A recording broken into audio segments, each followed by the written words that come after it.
اللہ تبارک و تعالیٰ نے حضرت محمد صلی اللہ علیہ وسلم نبی بنا کر بھیجا تو آپ کی نبوت جہاں مردوں کے لیے ہے وہاں مستورات کے لیے اور وہیں ساری مخلوق کے لیے بھی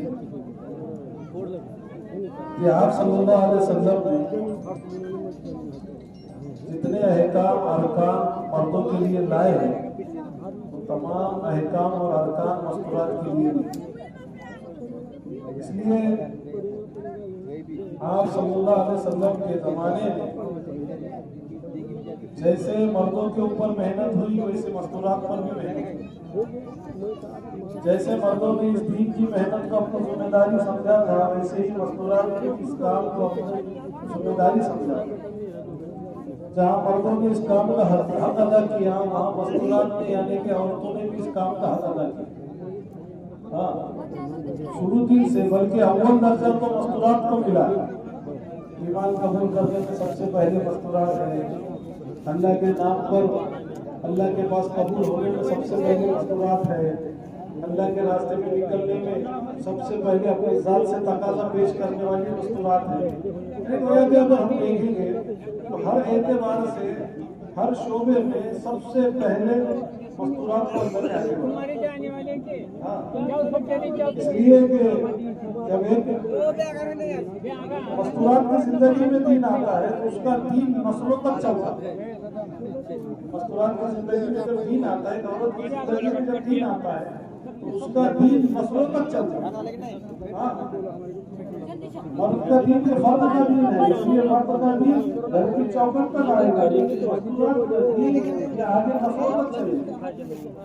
اس لیے جہاں اس محنت کی ضرورت مردوں کو ہے وہی مستورات ہوتی ہے۔ مختصر میں وقت بہت کم ہوتا ہے لیکن مختصر میں انشاءاللہ بات کروں گا۔ جیسے مسجدوار جماعت کے 5 کام مردوں کے لیے ہے ویسے ہی اپنے گھر میں رہتے ہوئے 5 کام مستورات کے لیے، جیسے مردوں کے لیے اپنے مسجد کو آباد کرنے کے 5 اعمال ہے ویسے ہی مستورات کے لیے اپنے گھر کو آباد کرنے کے لیے 5 اعمال ہے۔ اس میں سب سے پہلا جو کام ہے مستورات کے لیے وہ اپنے گھر میں 5 اعمال کے ساتھ تعلیم کا سلسلہ کرنا۔ حضرت مولانا امام حسن رحمۃ اللہ علیہ سے ایک مرتبہ پوچھا گیا، حضرت ہم مستورات کی لائن کے بہت سارے کام کرتے ہیں لیکن مستورات کا اصل کام کیا ہے؟ تو حضرت جی نے فرمایا تھا کہ مستورات کا اصل کام تو اپنے گھر کے اندر دعوت کے اعمالوں کا اہتمام کرنا ہے، دعوت کے اعمالوں کو اپنے گھر میں رہتے ہوئے اہتمام کرنا۔ اس لیے 5 اعمال میں سب سے پہلا کام 5 اعمال کے ساتھ گھر میں تعلیم کا سلسلہ کرنا۔ اس میں سب سے پہلے قرآن پاک کے حلقے لگائے جائیں، یہ ہدایت کے حلقے ہیں۔ اس کے ذریعے سے ہمارے گھر کے ہر فرد کو، عورتوں کو، مردوں کو، بچوں کو، یعنی کہ ہماری آنے والی نسلوں تک کو ہدایت ملے گی، آنے والی نسلوں تک کو ہدایت ملے گی۔ حضرت عمر فاروق رضی اللہ تعالیٰ عنہ کو جو ہدایت ملی وہ گھر کی تعلیم، گھر کے تعلیم میں قرآن کریم کے حلقوں لمبا چوڑا واقعہ ہے۔ آپ اپنے بہن کے گھر میں داخل ہوئے اور قرآن کا حلقہ لگا ہوا تھا، آئے تھے کسی اور نیت سے لیکن جب نورانی ماحول کے اندر داخل ہوئے تو اللہ نے دل کو پلٹ دیا، اللہ نے دل کو پلٹ دیا۔ حضرت فضیل بن عیاض رحمۃ اللہ علیہ یہ بہت بڑے وقت کے ولی ہو کر گئے لیکن یہ ولی بننے سے پہلے یہ چوریاں کرتے تھے، ڈاکے ڈالتے تھے، اسی ارادے سے گھر کے چھت پر پہنچے۔ وہ گھر کے اندر اپنے قرآن پاک کی تلاوت کر رہا تھا، وہ قرآن پاک کی آواز سے ان کے کان میں پڑی، وہ جو آیت پڑھی جا رہی تھی اس کا ترجمہ یہ تھا کہ مسلمانوں کے لیے ابھی وہ وقت نہیں آیا ہے ان کے دل اللہ کی طرف پھر جائے۔ یہ اسی چھت پہ بیٹھے بیٹھے کہنے لگے کہ وقت آ گیا، وقت آ گیا، اور وہاں سے اترے اور اپنے جو گھر سامان تھا سب توڑ پھوڑ کے پھینک دیا اور جو اللہ کی لو میں لگ گئے تو اللہ کے وقت کے ولی بن گئے۔ اس لیے اپنے گھروں کے اندر قرآن کریم کے حلقے لگانا، قرآن کریم کے حلقوں سے صرف قرآن پاک کا صحیح کرنا ہے یہ مقصد نہیں ہے، بلکہ قرآن پاک کے حلقوں سے یہ مقصد ہے کہ وہ رحمت والے اور برکت والے فرشتے جو قرآن پاک کی تلاوت پر گھروں کی طرف لپکتے ہیں اور گھروں کی طرف دوڑتے ہیں، وہ فرشتوں کا اپنے گھروں میں داخل کر رہا ہے۔ یہ بات مجھے سمجھو کا اگر رحمت کی اور برکت کے فرشتے جو قرآن پاک کی تلاوت کی آواز سن کر گھروں کی طرف دوڑتے ہیں، ماں باپ کے نام وہ فرشتوں کا ہمارے گھر میں نزول ہو، وہ فرشتے ہمارے گھر میں اترے۔ ورنہ اگر صرف ہم قرآن پاک کو صحیح کرنے کی محنت کریں گے، ایک وقت آئے گا کہ حلقے بند ہو جائے گا۔ لیکن اگر فرشتوں کا نزول ہمارے گھر میں ہو، اس نیت سے اگر ہم گھر میں اگر قرآن پاک کے حلقے لگائیں گے تو یہ حلقہ ہمارے گھر میں قیامت تک چلتا ہے۔ سامنے سارے کا اپن بتا اس لیے سب سے پہلا کام قرآن پاک کے حلقوں کا لگانا ہے۔ دوسرا کام گھر میں فضائل کی تعلیم ہے۔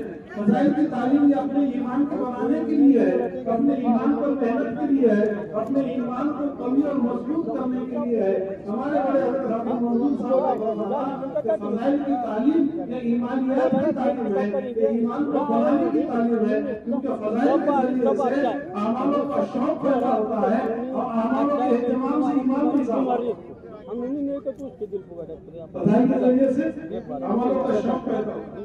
جب ہمارے گھر میں فضائل کے حلقے لگیں گے تو پتہ چلے گا کہ اپنے گھر کے فضائل کی تعلیم میں جب ہم نماز کے فضائل کو سنیں گے تو پتہ چلے گا کہ جو 5 وقت کی نماز کا اہتمام کرے گا، اللہ تعالیٰ اس کے 5 وقتوں سے التزام فرمائے گا، تو ہماری نماز چھوٹے گی۔ اس کی بنی کو اللہ تو کر رہا ہے، اعمال نامہ سے جہاں کیا جا رہا، دوسری باتوں سے بجلی کی طرف پار کرا دیا جا رہا، قبر کے مسائل کو حل کرا دیا جا رہا، حساب کتاب سے محفوظ رکھا جا رہا۔ یہ جب فضائل ہمارے سامنے آئیں گے تو نماز چھوٹے گی۔ کل جو کر کو لے وہ 40 دن تک تکبیر اللہ کے ساتھ نماز کا اہتمام کرے گا، اس کے لیے اللہ کی طرف سے 2 پروانے ہیں، نفاق سے بری ہونے کا، جہنم سے چھٹکارے کا۔ جب یہ فضائل ہمارے سامنے آئیں گے تو بتاؤ نماز چھوٹے گی؟ فضائل کی جو تعلیم ہے وہ اعمالوں کے اہتمام کے لیے ہے اور اعمالوں کے اہتمام سے ایمان میں اضافہ ہوگا۔ تیسرا جو ہم کو اپنے گھر کی تعلیم میں اہتمام کرنا ہے وہ 6 صفات کا مذاکرہ ہے۔ جیسی چلی کیونکہ آخرت میں اللہ کے پاس جو زندگیاں قبول ہوگی اور جو کامیاب ہوگا وہ صفات والے ہوں گے۔ کون ہوں گے؟ صفات والے ہوں گے۔ جس کے زندگی میں جس درجے کے صفات ہوں گے وہ کل آخرت میں اس درجے پر کامیاب ہوگا۔ اس لیے صفات کا مذاکرہ ہے، اس کو سیکھنا بھی ہے، سکھانا بھی ہے، اس کا اہتمام بھی کرنا ہے۔ ہمارے گھر کا ہر فرد یہ صفات کا مذاکرہ کرنے والا بنے۔ جیسے ہم اللہ کے راستے میں نکل کر اپنے نئے نئے ساتھیوں کو صفات یاد کراتے، اس کے مقصد یاد کراتے، اس کی محنت یاد کراتے ہیں، ایسے ہی اپنے گھر والوں کو صفات یاد کرانا ہے، اس کی محنت یاد کرانا، اس کا مقصد یاد کرانا، تاکہ ہمارے گھر کا ہر فرد چاہے مرد ہو، عورت ہو، بچے ہو، سب صفات کا مذاکرہ کرنے والے، سب صفات کا مذاکرہ کرنے والے۔ اس لیے صفات کا مذاکرہ۔ چوتھا کام جو گھر کے تعلیم میں کرنا ہے وہ تشکیل ہے، اور 5واں کام کل کے اعمالوں کا مشورہ ہے۔ کل کے اعمالوں کا مشورہ، یہ 5 اعمال کے ساتھ ہر گھر میں تعلیم زندہ کرنا ہے، 5 اعمال کے ساتھ۔ دوسرا جو کام مستورات کا جو ہمارے، اگر آپ کو یہ ویڈیو پسند آئی تو لائک اور شیئر کریں اور ایسے ویڈیوز کے لیے فالو کریں۔ دعا میں یاد رکھیں اور سبسکرائب کرنا نہ بھولیں۔ سبحان اسلامک اسٹیٹس کو